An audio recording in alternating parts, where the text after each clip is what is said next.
The crack of the baton against his ribs was a sickening, wet thud. It stole the air from his lungs, but not the cold, calculating calm from his eyes.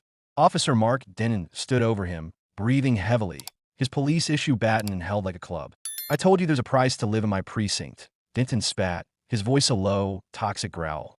"You people think you can just move in here with your fancy blue shirts and your big houses and not pay your respects? You answer to me. Understand." The man on the ground, blood trickling from his lip onto the pristine blue silk of his shirt, didn't flinch. He just watched, his gaze analytical, memorizing the shape of the badge, the smell of the sweat, the exact angle of the assault. The officer thought he was breaking a man. In truth, he was handing a federal agent all the evidence required to dismantle his life. The Saturday morning sun cast a perfect golden glow over the meticulously manicured lawns of Silverwood Heights. Julian Price, 38, a man whose quiet intensity belied his dangerous profession, paused on the spacious porch of his new two-story colonial. He wore a crisp blue silk shirt, a gift from his wife, a celebratory uniform for this new chapter of apparent domestic tranquility. A black and white police cruiser, a stark intrusion on the quiet street, rolled to a stop. Officer Mark Denton stepped out. He was thick-set and swaggering, his movements radiating casual authority. "Morning," Denton said, but his eyes were hard, lingering first on the house, then on Julian's shirt. "That's a nice place.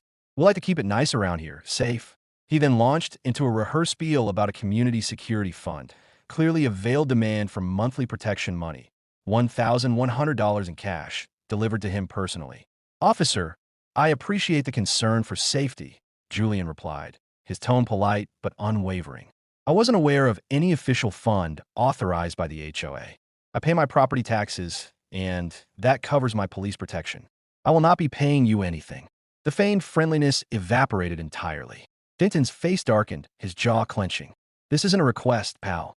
This is the way things work here. You cooperate, or things get complicated." Julian shook his head once, a decisive closure. He turned to walk into his house. Ending the conversation, Denton's massive hand shot out, grabbing Julian's arm in a bruising, possessive grip. "We're not done here," Denton snarled, yanking him back. "You don't turn your back on me." "Take your hand off me now," Julian commanded, his voice suddenly sharp, a sound trained to stop violence. Denton didn't hear the warning. He heard the challenge. The sheer defiance from a black man in an expensive shirt, moving into Denton's territory, was an unforgivable affront. He unclipped his heavy black baton. "I said you gotta learn some respect." Julian, a trained federal operative, immediately went into defensive mode, raising his hands slowly, palms open. "Officer, you're on duty. You are being recorded. Think about what you're doing." He needed the visual proof, the confirmation that Denton was the aggressor. Denton ignored the warning, consumed by rage and entitlement. The first swing of the baton whistled past Julian's head. Julian moved with the liquid speed of a professional, avoiding the blow. He needed Denton to commit to the assault. Frustrated, Denton lunged with a two-handed thrust. Julian sidestepped and, using minimal force, delivered a precise, non-damaging nerve strike to Denton's wrist. Resisting assault on an officer. Denton screamed, finding the false narrative he needed. He swung again, this time with a primal scream of fury, connecting with devastating force just below Julian's armpit. The crack of the impact was sickening. A searing white-hot pain exploded in Julian's ribs. He staggered back, spitting blood onto the blue silk. Denton, seeing the nearby neighbors reacting, quickly regained control. He lowered the baton, breathing heavily, playing the role of the besieged officer. "Get on the ground. You're under arrest for assaulting a police officer." A second patrol car, driven by Officer Grant, pulled up. Denton immediately started selling his lie, shouting about how this suspect came at me out of nowhere. Julian, fighting the blinding pain, forced himself to speak clearly. "Your partner initiated an unprovoked assault. He attempted extortion. I demand you call your supervisor to the scene immediately." "You demand nothing," Denton roared, his eyes wild. He unclipped his handcuffs and violently twisted Julian's uninjured arm, ratcheting the metal cuffs excruciatingly tight. Julian submitted, though his body screamed to fight back. He knew that resisting now would only validate the false charges. He was shoved into the back of the cruiser. Inside, Julian leaned his head against the cool glass. He wasn't a victim. He was an agent, Vanguard, and he had just secured the evidence he needed.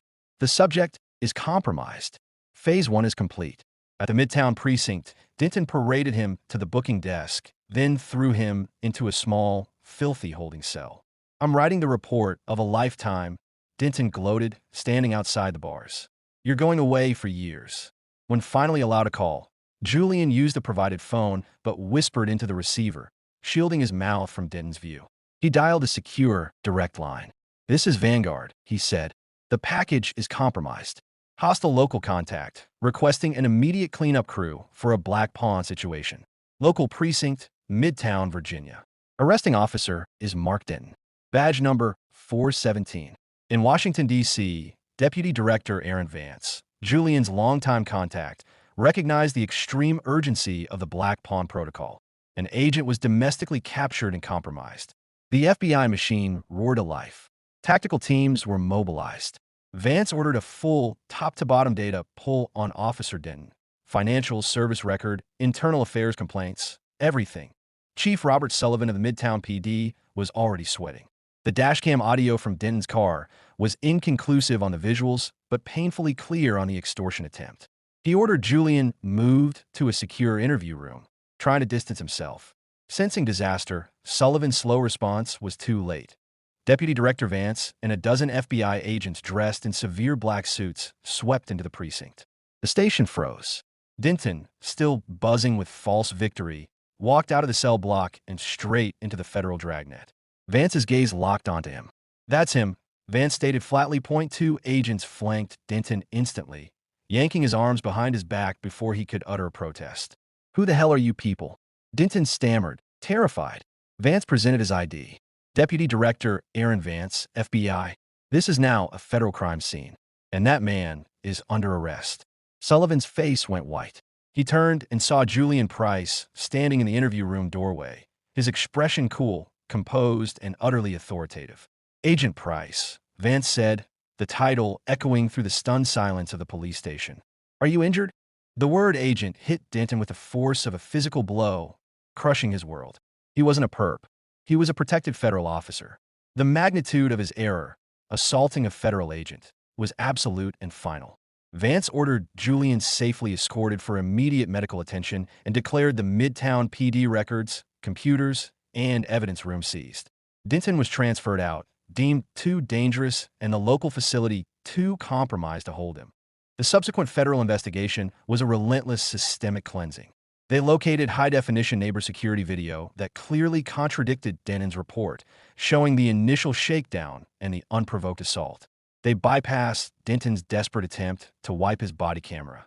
The FBI's audit of his service record exposed 17 prior dismissed complaints, all racial profiling and excessive force, a clear pattern of deprivation of rights under color of law. Julian Price's testimony, clinical and detailed despite his fractured ribs, sealed the case. Months later, in federal court, Mark Denton sat alone. The evidence, the video, the audio, the medical reports, the pattern of corruption was irrefutable. The jury found Mark Denton guilty on all federal charges: deprivation of rights under color of law, extortion and assault while on duty, obstruction of justice, falsifying reports and destroying evidence, and aggravated assault for the injuries inflicted on Agent Price. The presiding judge sentenced him to a stern 4 years and 6 months in a maximum security federal prison, ensuring there was no early parole opportunity. "You violated the public trust and betrayed the shield you were sworn to uphold," the judge stated. Ruined and defeated, his eyes met Julian's in the back row.